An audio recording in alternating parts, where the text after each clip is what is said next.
He soon became well known in artistic circles. With his face painted white like a clown's, he would spend whole afternoons in the famous Café des Westends, posing as one of his favorite invented characters, the saddest man in Europe. A riotous evening would usually follow in the beer halls and cafes he adored. When Grosz finally left Berlin, it was January 1933. Very soon the Nazis were burning his work on their bonfires. Grosz had seen this coming, but he only realized now how lucky he had been to escape from Berlin alive.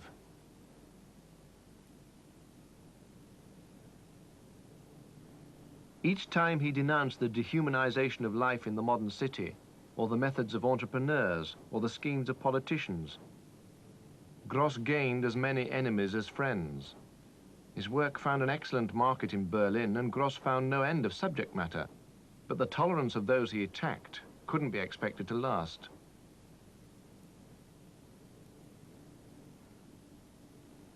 Grosz had been born in Berlin, but had grown up outside it. The big city excited and appalled him with its size, noise, and colorful crowds. But in this painting from 1920, there is little of this. We recognize the elements of life in the city, the vast buildings, the factories, the empty formalities of dress and gesture, but we see nothing of life itself, only its bitter residue.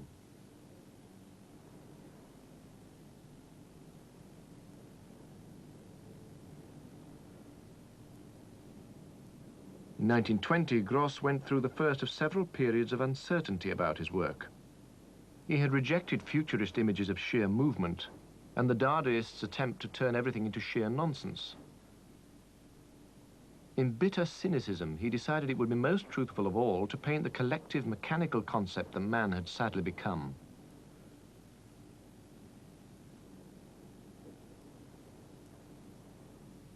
His faceless tailor's dummies and walls of blind windows are close to the work of the Italian painter Giorgio di Chirico. But di Chirico's city scenes are painted in a very different spirit. In Grosz's pictures, we feel trapped. In this city, man is a prisoner. Di Chirico lets us look outside to possibilities of escape and to the worlds of history and myth.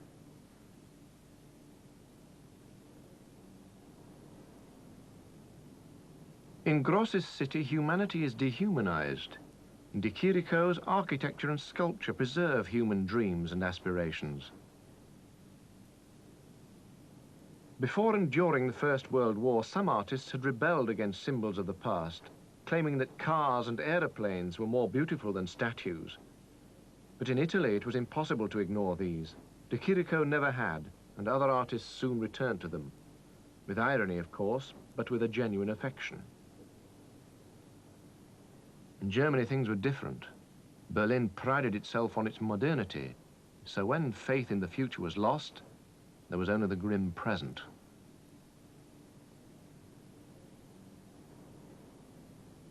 Through di Chirico's arcade, the sky glows strangely. Is it dawn or sunset? Is it moonlight or just lamplight reflected inside the arches? In Grosz's picture, there are no such puzzles. In the blank light of day, we see only sharp edges and sheer walls. Grosz's city is totally without romance. By 1926, a more typical George Grosz had re-emerged, with his garish color, his humor, and the energy of his bitterness. All his great enemies are here: politicians, soldiers, lawyers, priests. He called this picture of evil men pillars of society. But Grosz found as many subjects in the low life of Berlin as he did in its public figures. In fact, his social range was enormous.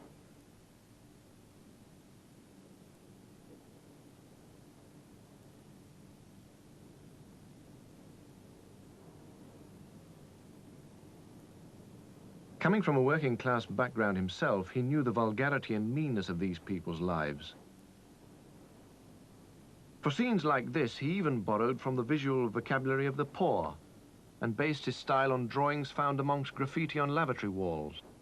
He valued their directness as a way of showing both what he had seen and the anger he had felt. In 1917, he painted this apocalyptic vision of city life, an inferno fired by the passion for self-destruction. He dedicated the picture to Oskar Panizza, a writer of satires and one of his heroes. Since 1904, Panizza had been in a mental asylum and the realities of modern life had outrun his most harrowing visions. The Berlin world of beer halls and cafes has now become a place of hellish torment. The picture is exhilarating in its multiple perspectives. Grosz has mastered the futurist lessons. He also uses symbolic figures, the mindless flag-waving patriot, and, bigger than all the rest, the figure of death, a giant skeleton who rides into town in triumph, a medieval allegory. Grosz looked on painters like Bosch and Bruegel as his ancestors. For Grosz, the First World War had been the ultimate expression of modern life. Anger at his own circumstances drove him to find images that could speak directly to modern man.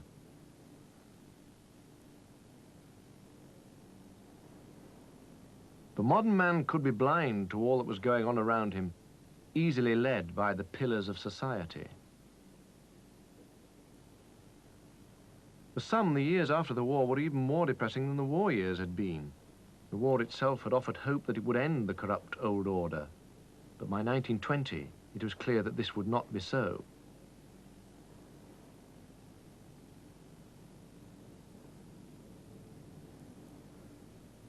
Hopes for real revolution were crushed by those in power who had their own answers to the problems of the time. At first, Grosz laughed at the attempts of painters and writers to involve themselves in politics. But at the end of 1919, Grosz himself joined the newly formed German Communist Party.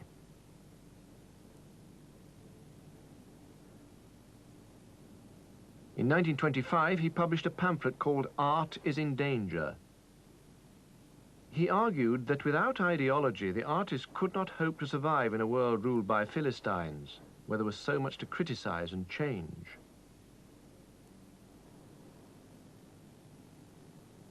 But Grosz was an artist first, a politician only second. The reason we still look at his work today is that in his figures we recognize people we see around us every day.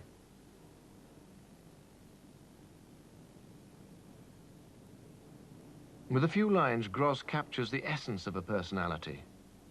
To put his message across, he developed a repertoire of German types. The bigoted officer, the short-sighted professor. But they are as convincing to us now as they were to Grosz's first audience. As an old man, Grosz once said his life as an artist had really ended when he left for America in 1933. The saddest man in Europe had been the greatest satirist in Europe. And in emigrating, he had left behind what a satirist most needs: a contemporary situation to be attacked and an audience to be moved. Watching from across the Atlantic, he felt as voiceless as any of the pitiful creatures to be found in his work.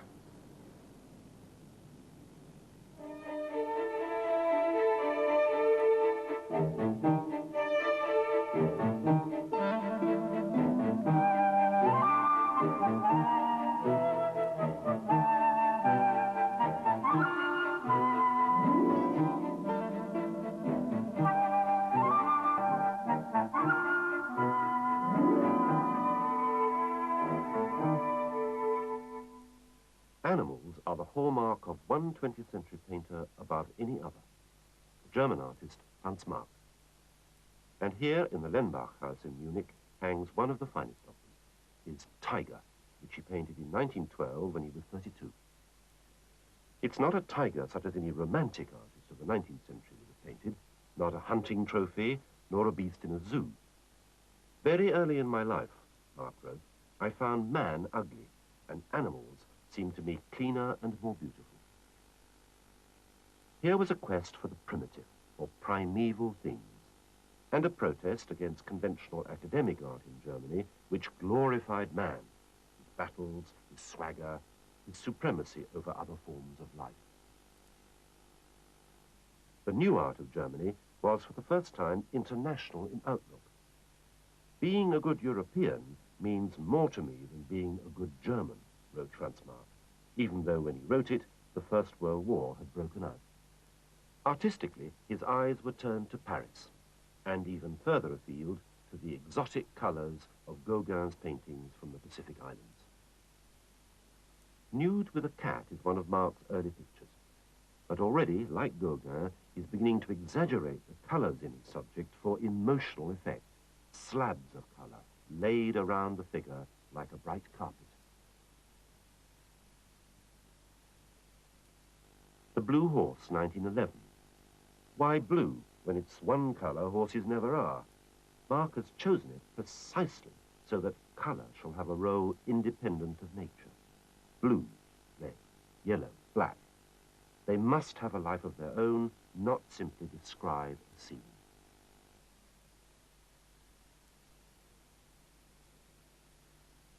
I try to heighten my feeling for the organic rhythm of all things, he wrote.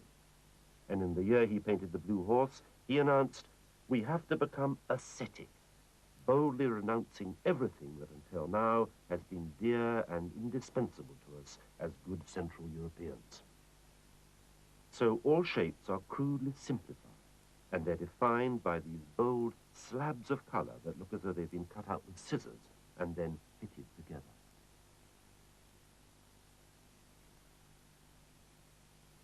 The horse rears up more like a stone sculpture than a living animal, and yet the epitome of a horse.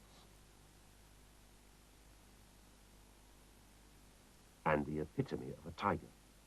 The same simplification of form and color, black, white, golden yellow, everything centered on that ferocious eye. Is there a more mysterious idea, he wrote, than the conception of how nature is reflected in the eyes of an animal? The tiger is poised, ready to spring.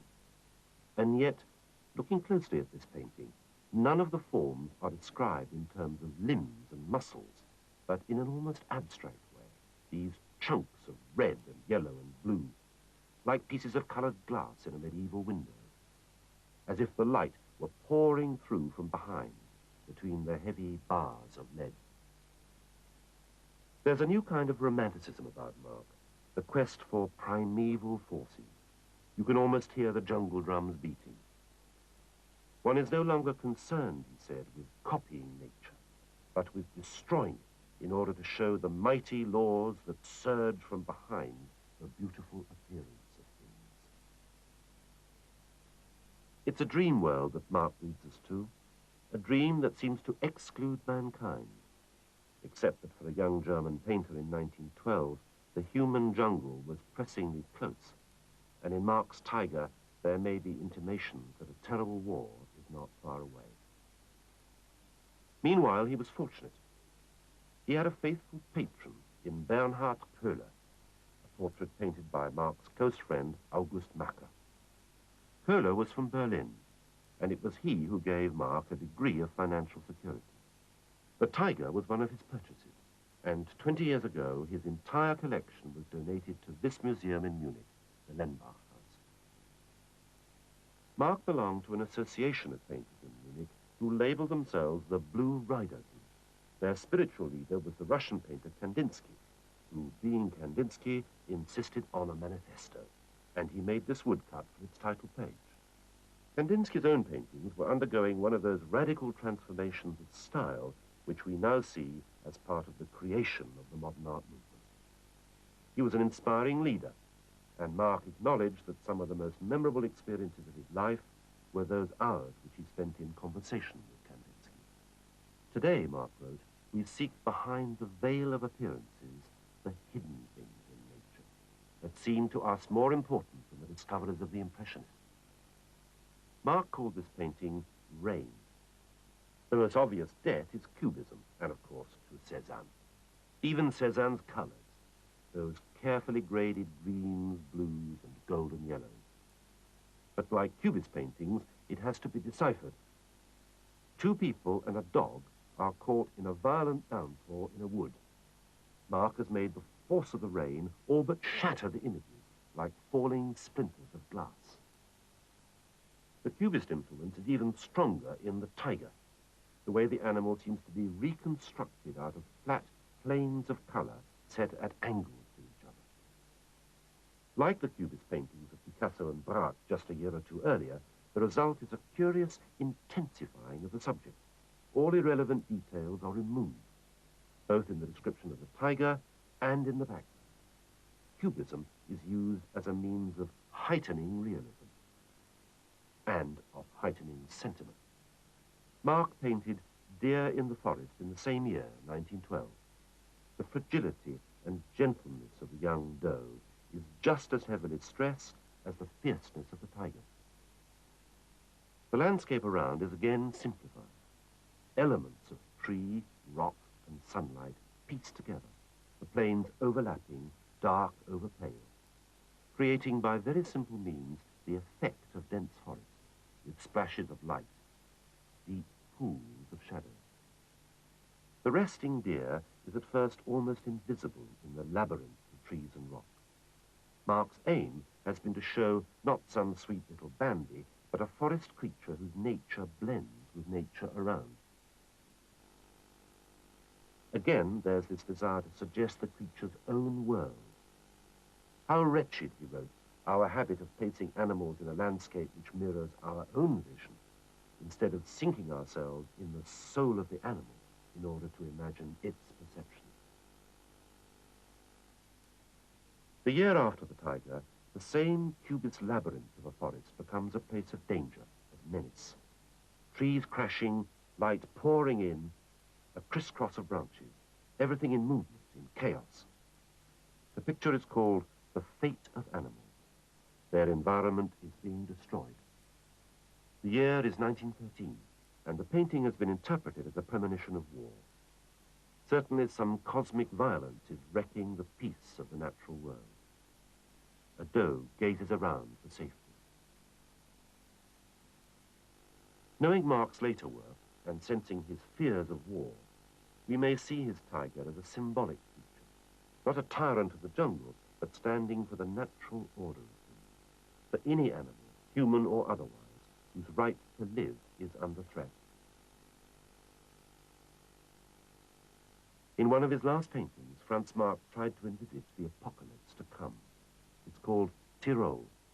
The heavens are splitting open, and over a world in tumult floats the figure of the Madonna, symbol of hope, but helpless amid this Armageddon.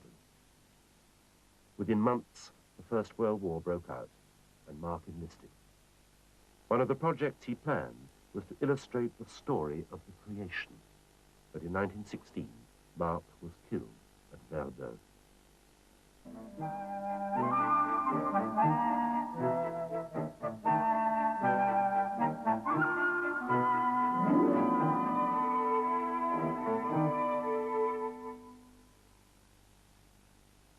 Until recent years, the artist honored in this room at the Lenbach House was just another forgotten oddity, a relic of the decadent taste enjoyed by our forefathers around the turn of the century.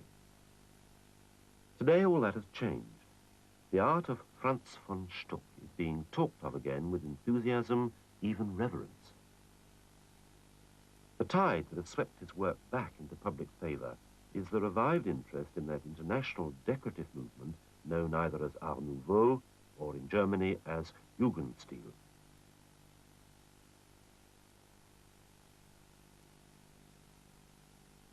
Von Stuck's painting of Salome in an ecstasy of dance is typical of the erotic image-making which made him the most famous artist of his day in Munich. She dances for Herod, who is, so to speak, us, the spectators. We are the witness of her dance, and of its terrible consequence, the death of John the Baptist.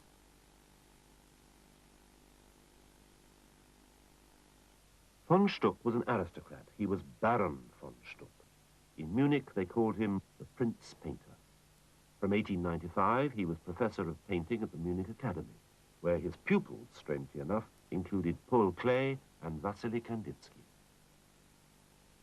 He cut a splendid figure, and he surrounded himself and his self-portrait with lavish ornament.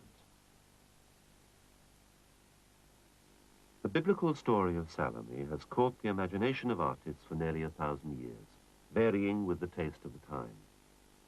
Early in the 11th century, she appears on one of the masterpieces of German medieval art, the bronze column in St. Michael's Church, Hildesheim. The whole story is sketched out. John the Baptist has rebuked Herod for marrying Herodias, his brother's wife. Herodias is bent on revenge.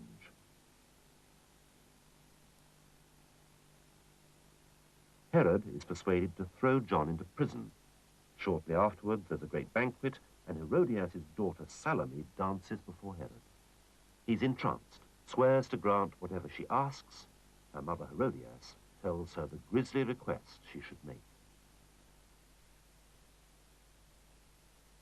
It's the erotic sadism of Salome that has mostly caught the eye of painters, though in the Bible she's just a weak, silly girl obeying her mother's orders. Thus, Bernardino Luini, follower of Leonardo da Vinci.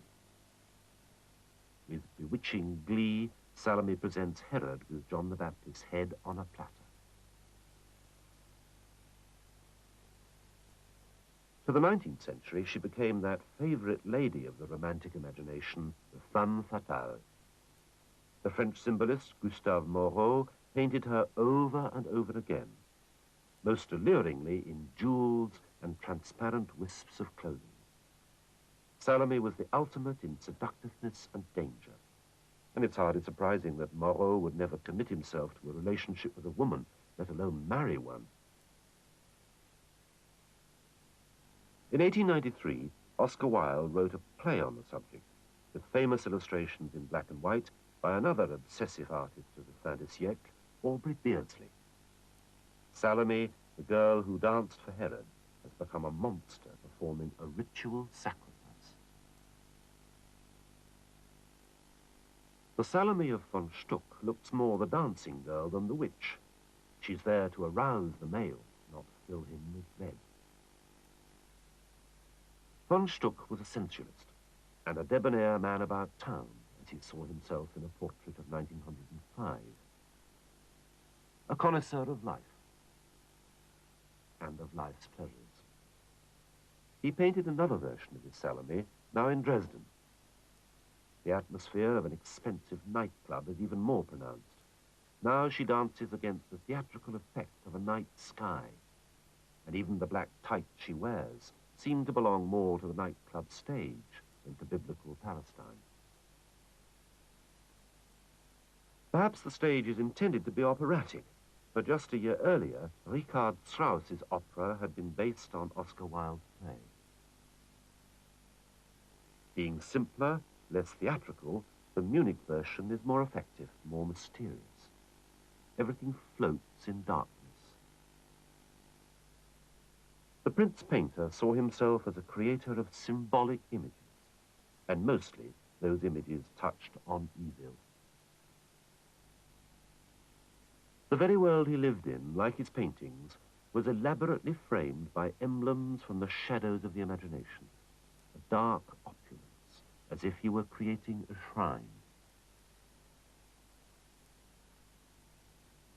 His own extraordinary villa in Munich was rather like this, decorated at huge cost with architectural features that echoed past civilizations, Pompeii, Byzantium, and altars everywhere, with his own erotica in place of conventional Madonnas.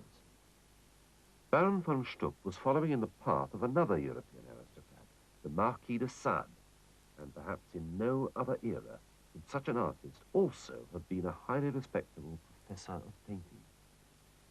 He opened people's eyes to what the Italian painter de Chirico was soon to describe as the disquieting muses.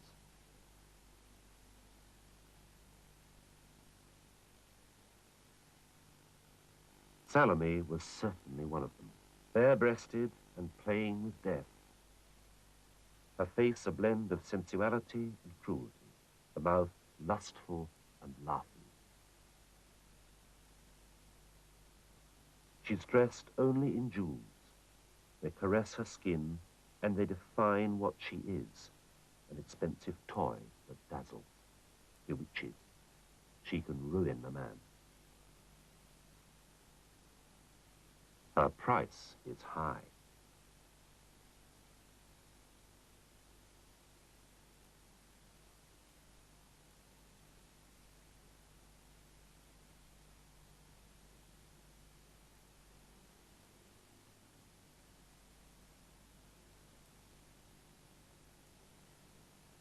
In that steamy atmosphere which pervaded so many European cities at the turn of the century, it's not hard to see how von Stuck's rather sleazy imagery captured the imagination.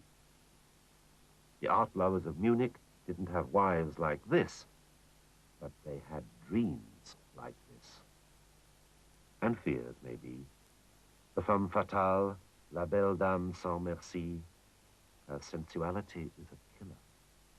The head of John the Baptist glows within its halo like phosphorus.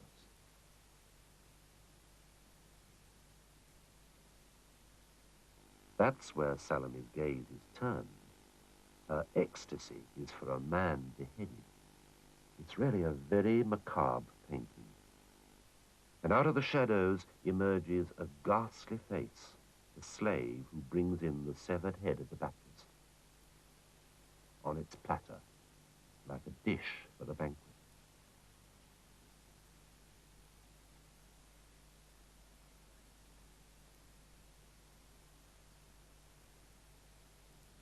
Look back at that smile, lips almost black, the skin pale as death. Her very lust is the harbinger of death. Her servants are the creatures of darkness, monsters. Franz Von Stuck, 1906. A formal signature, a formal profile. Only 3 years after the Salome, he was painting himself with his family, just like any other academician. His daughter dressed as a Velasquez princess, and his American wife Mary, whose wealth it was that financed her husband's wilder fantasies. Sadly, she left us no record of what she thought of them, unless, of course, under those stiff corsets, she was Salome.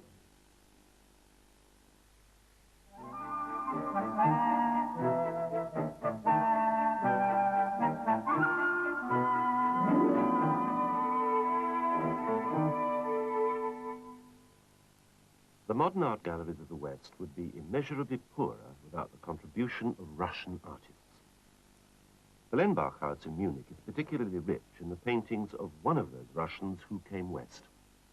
He was Alexei Von Jawlensky. He was born in Russia in 1864 and came to live in Munich in 1896. Here in the early years of the 20th century, Jawlensky formed part of a circle of avant-garde painters who collected round another emigre Russian, Kandinsky. But unlike Kandinsky, whose imagination and intellect were wide-ranging, Jawlensky concentrated for most of his life on a single theme, the human face.